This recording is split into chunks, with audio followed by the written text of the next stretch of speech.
I firmly believe this is great news for Alabama fans because this is a step into the right direction.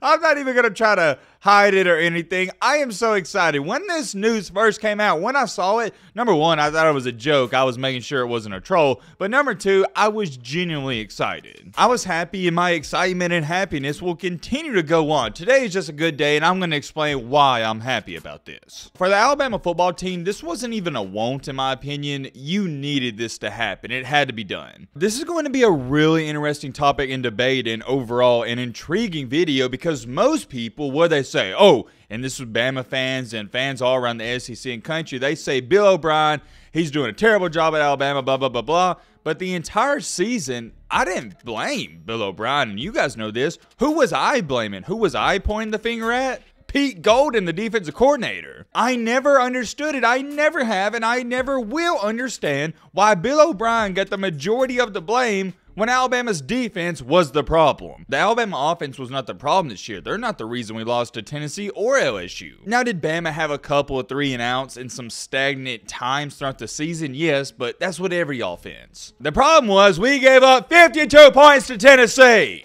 Whew, okay, let me calm down. I don't want to scream or get too amped up. It's not good for my health. Long story short, Alabama's defensive coordinator, Pete Golden, his home no longer resides in Tuscaloosa, Alabama, and I'm going to emphasize this, I'm happy. To Mr. Pete Golden, I am wishing you the best of luck. I appreciate what you did at my school, at my university, but you wasn't good enough. You wasn't good enough. I'm sorry. I'm happy we made this move, and it's just not as simple as, okay, Alabama is moving on from Pete Golden. Well, now, currently, as to when I'm speaking, when you're watching this video, we don't have a defensive coordinator, so what's next? That's always the tricky part, and I try to remind people, hey, if you want to fire Bill O'Brien in the middle of the season, that's cool. But who are you going to hire? Yeah, it's easy to fire somebody. The hard part is finding somebody to replace them because like I've said over and over and over, the grass isn't always greener on the other side. You got to think about this stuff. We're not doing no intro, none of that. It's simple. If you like college football content, consider joining the best community on YouTube. I'm at blah, blah, blah, shut the crap up. Now, without further ado, say it with me now. Let's get into it.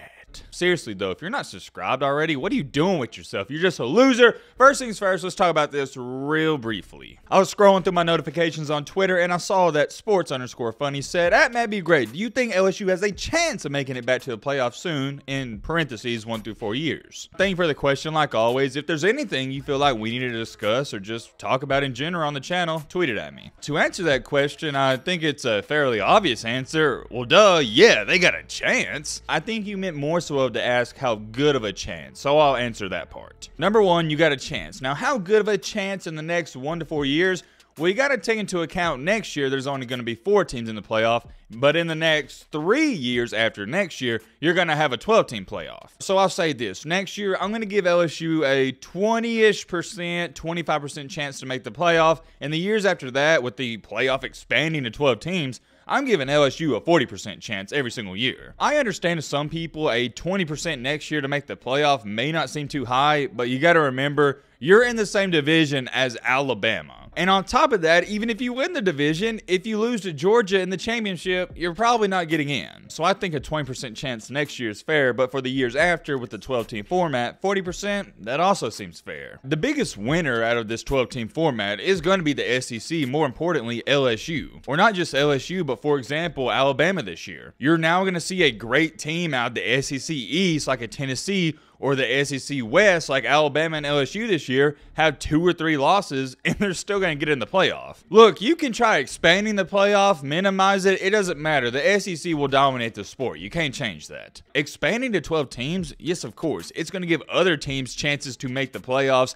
and have different matchups, but that also means it's going to give other SEC more opportunities to get in as well. You got to think about this stuff, and I wouldn't even be shocked if eventually in this 12-team playoff format, in the semifinals, you got 4 SEC teams left. On one side of the bracket, you got an SEC team versus an SEC team, and on the other side, same thing. Great question, though. In conclusion, anytime you got a great college football head coach and 5-star recruits, it's a recipe for success. Brian Kelly is a really good coach, and now that you surrounded him with talent, look what he did in year 1. He he already beat Nick Saban, which is something he couldn't do at Notre Dame. I would love to talk about LSU in the playoff more, but we got to get to move on to the main topic of the main encore, the main reason clicked onto this video. We got to talk about Alabama, Nick Saban, and what's going on with good old Pete. We're just going to jump straight into it. The news came out earlier today that Alabama's defensive coordinator, Pete Golden, is leaving to take the same position, the same job, but at Ole Miss. First things first, before I even get ramped up and started, I think this is a great pickup for Lane Kiffin and Ole Miss. With the standards that Ole Miss currently has, it's going to be hard to do much better than Pete Golding. And I know that's going to be a weird concept to say because I've opened up this video saying I'm happy he's leaving Alabama, but you got to understand, the standards at Alabama compared to Ole Miss, two different ball clubs. I think Pete Golden's a good defensive coordinator, but at Alabama, we need great. We need elite. He's not that. Me personally, I've been on the fire Pete Golden hype train the entire season. I've told you numerous times, fire this guy, I'm tired of him, and blah, blah, blah, blah. And I always see people taking up for him and pointing the finger at Bill O'Brien. I don't understand it. And according to ESPN, here's something interesting. His decision to leave Alabama was his own in that he was not pushed out, but rather he felt this move was best for him and his family. I'm not buying it. I definitely somewhat to a certain degree felt like he was pushed out, but we're not here to talk about that. It doesn't matter why he left, I'm happy. And here's what everybody's going to bring up just like ESPN did. Alabama was second in the SEC in scoring defense, only allowing 18.2 points per game, and it looks good. On paper, Pete Golden's numbers at Alabama, they look good. The Crimson Tide led the SEC and were fourth nationally in yards per play with 4.59. And last but not least, as you see here, all four of Golden's defenses at Alabama ranked in the top 20 nationally in scoring defense. It looks good on paper, but I look a little deeper than that. You know why Alabama's defense looks great on paper and they're always in the top 15 or 20 no matter how bad they look throughout the season and during the games? Because of this. And when I show you it, it's going to shock you. Or it's not going to shock you, but it should open your eyes. All throughout the season, just like any other team out there, Alabama's got about 3 or 4 cupcake games. In those cupcake games, those are also stat padding ones where your offense is going to put up 50 points a game and your defense is going to hold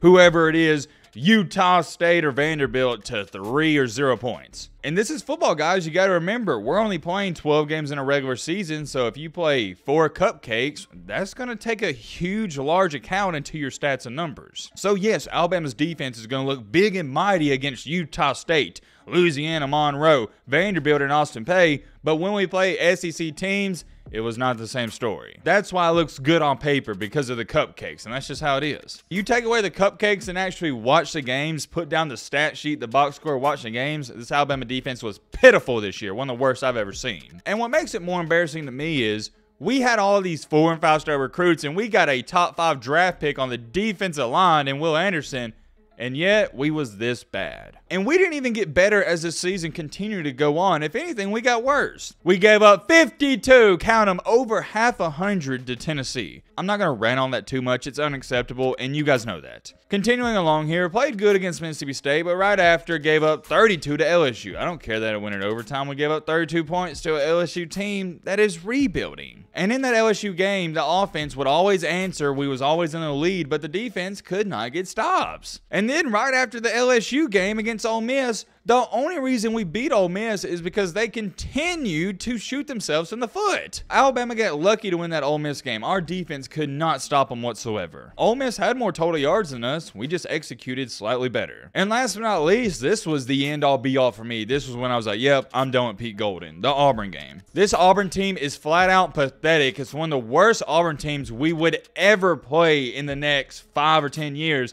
And we gave up 27. When I say this Auburn team is pathetic, I'm not saying it to overhype it. I mean it. They're that bad. They are really that bad. The only thing they could do, and we knew they were going to do heading into this game, is they were going to run the ball at Robbie Ashford, which is the quarterback. We knew they had no passing game whatsoever. In the Iron Bowl, Robbie Ashford had 77 passing yards, but he had 121 rushing yards. But most Bama fans were like, who cares? We won the game by 20 plus points. It don't matter to me. And that's the problem. Just because you win a game, it doesn't mean you had a great game. In most of the games this year against legit Power 5 schools, against good schools and programs, our defense was below average. And I can't believe I'm saying that because they were supposed to be really good this year, but it's the cold hard truth. Our defense was below average, and since we have all these great NFL draft prospects on defense, it leads me to believe, hey, I guess the problem's Pete Golden. Am I crazy for thinking that? After the season, I was seeing how all of our defensive players were getting